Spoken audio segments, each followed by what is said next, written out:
And finally, it's terrible to say, but as a pastor, I can assure you, some people need their mistakes to tell them who they are. The way some people cherish their mistakes, you think they were the holiest things in their lives. Well, this is baccalaureate, so I'm going to suggest it makes quite a difference if you let God tell you who you are.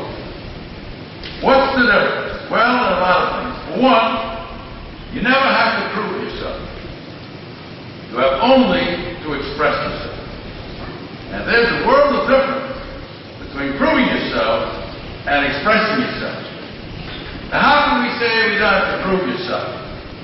Because God's love has two outstanding characteristics. One, it is universally poured out for every human being from the Pope to the loneliest wino on the planet. And secondly, God's love doesn't seek value, it creates value. It's not because we have value, we love, but because we love that we have value. Let me illustrate the point. In the 16th century in Paris, a beggar, desperately ill, was brought to the operating table of a group of doctors who said in a Latin that they were sure he would not understand. Facciamoci experimentum in anima vili. Let us experiment on this vile fellow.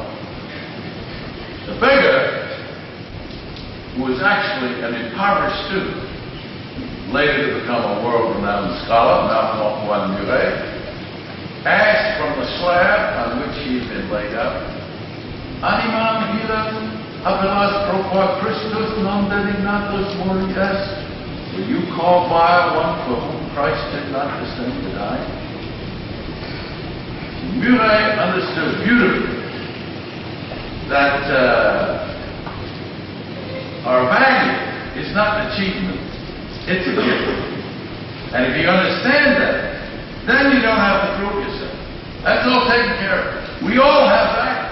God has given us our value. It's a gift, not an achievement. Now we have only to express ourselves, not to prove ourselves.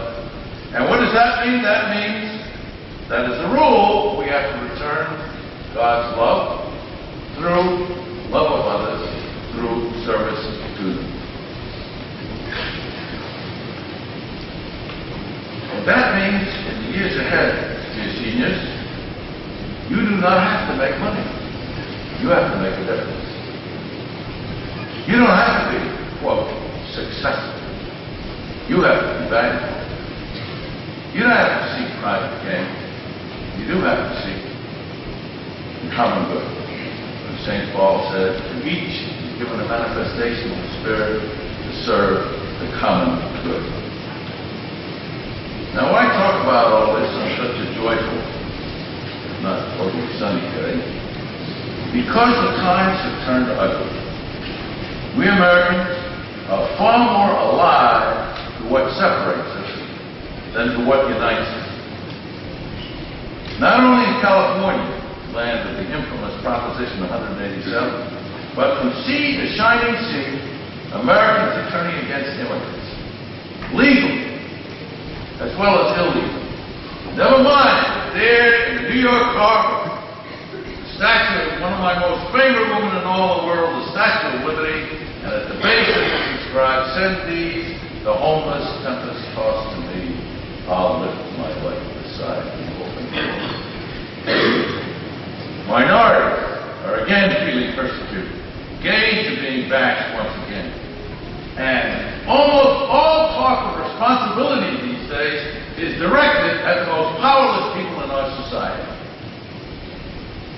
including now 22% of all children in America who live under the federally established poverty line.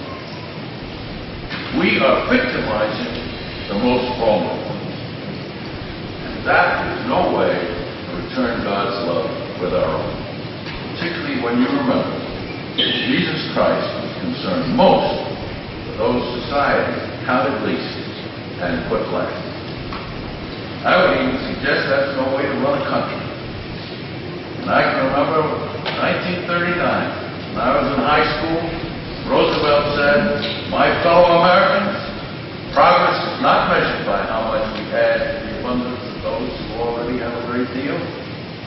rather by how much we do for those who have fewer.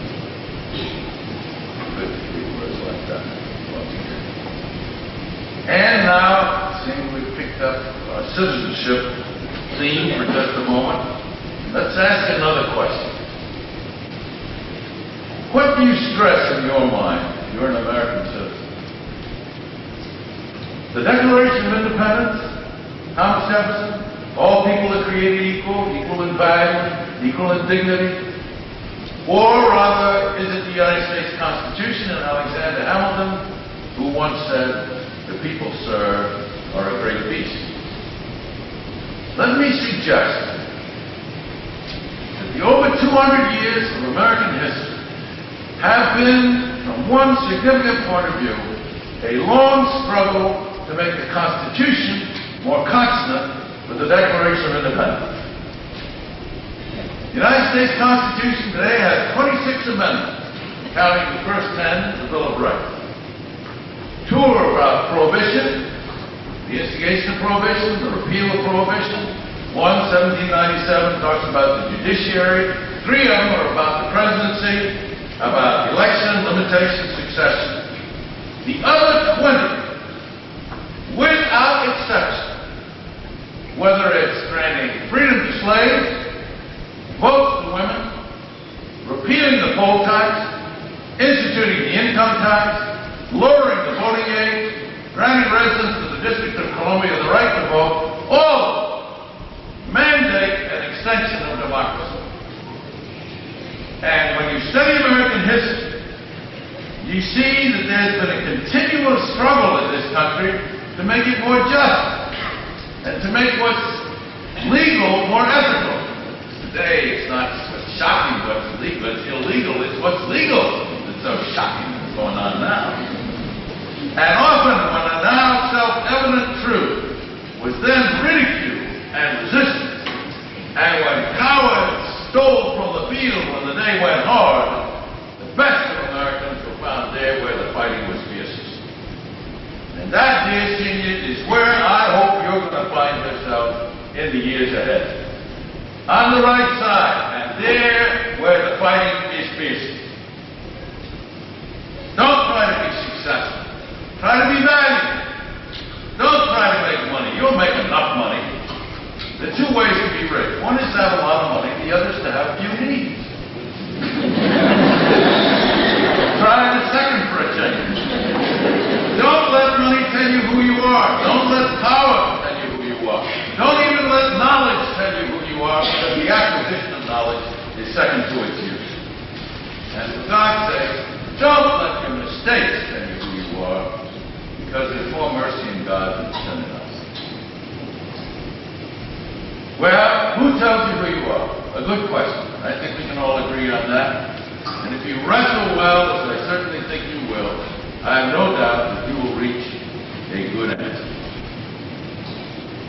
And if you do, you won't do as so many college graduates do when they reach my age. They look back on the springtime of their lives and they say, "Ah, those were the days." And the tragic thing is, they were right. Wrestle well, and you will serve the common good rather than seek personal gain. And you may find life more painful, but we're a lot more alive in pain than we are in other places. And then you go back on the springtime of your lives and say, "Boy, wasn't it great to be at Lakeland College? Lakeland really prepared me for a rich, fulfilling, useful life on earth." So I leave you with the benediction of the great Spaniard Uno Mono left all of us. He said, "Que Dios no te dé paz, así gloria. May God deny you peace, but give you glory."